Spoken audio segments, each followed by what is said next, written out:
then you got to start thinking about what's that workhorse going to provide me in the back end. Certainly management. Management used to mean the monitoring, how much is the thing turned on, who's got what for storage, that kind of thing. With the advent of virtualized servers, we've come to the point where now even people with 4 or 5 virtualized applications have to worry about performance. They have to worry about performance management in the virtualized server space, so we had to provide tools on the storage side to go performance from the point of view of the application all the way down to the LUN inside the storage device. So you can now do performance tracking from the application point of view, right, on even the smallest of the virtualized storage devices. And then automation. This was something that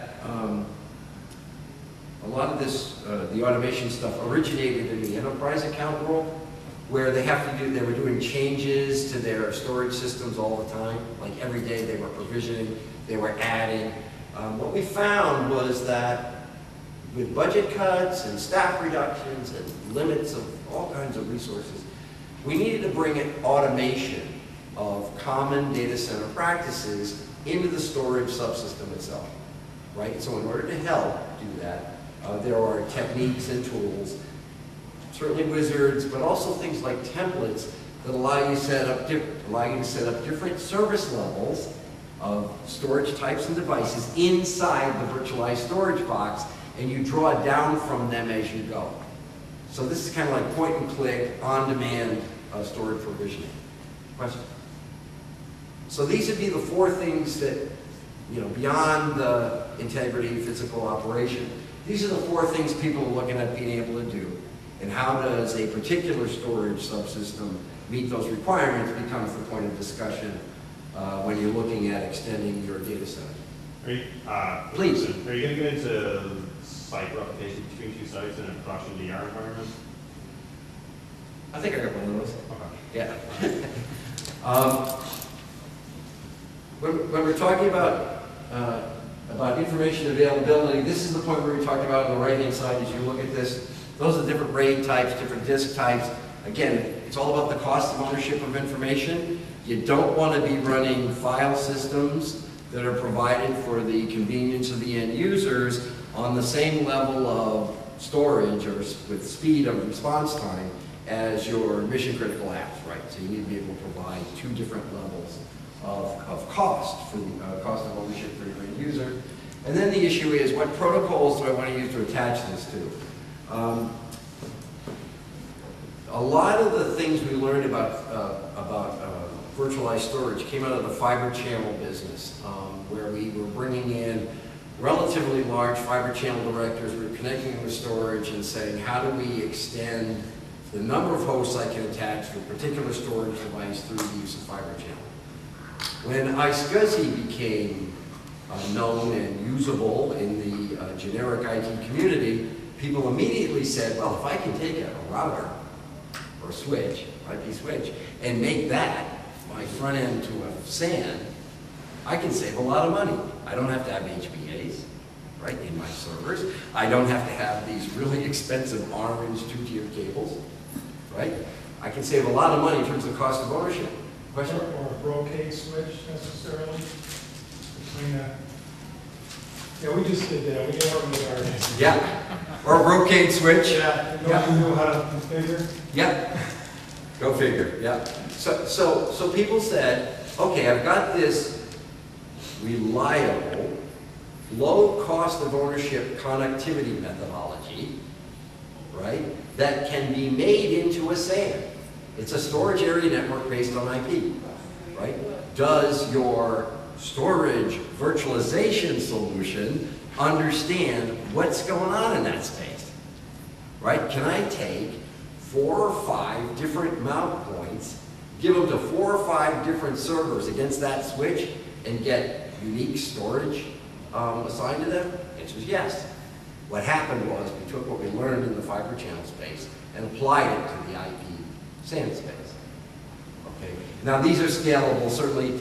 We do still have clients that have requirements to run fiber channel SANs and IP SANs against the same virtualized storage environment, right? Also supported, but to say that it's not about what I think, storage virtualization is not necessarily in my eye. I'm not the eye of the beholder, you are. It's what works for you, what works in your space, and what meets your service levels. That's what it has to be. That's what it has to provide in terms of information availability.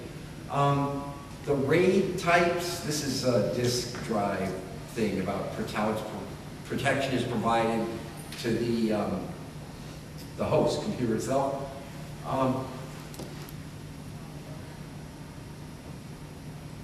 Is anybody astounded that there's a thing up there called RAID 6? People read the original Berkeley paper from 1976. There was a RAID 6. One of the things we actually got asked about last year was, a client said, I want to do it. Here's my idea of storage virtualization, right? Yeah, I want to connect all my stuff up to it, right? And yeah, I want to be able to scale it, right? So when I have another server, I want to be able to just punch it into my switch, turn it on, and be done with it, right? What he said was, let me get this right. Inside this virtualized storage subsystem, I can move data from one host to another host without going to the network, right? I'm using the engine itself to move data around, right? I said, well, if I can do that, if you can give me RAID 6, I can turn this into a virtual tape library, right? Because RAID 6 is what virtual tape libraries have historically used in order to get fast write times, right? Wicked fast at writing. A little slower at reading them back, but wicked fast at writing. So they came and said, this is what I want to do. I want to take advantage of some of the horsepower in this box, and I want to be able to move data around without hitting my tape network. Can you help me do that? So that's why the RAID 6 is up there. Came out from a client and said, I think it's a really good thing. You can help me out if I can move stuff around. In terms of information protection,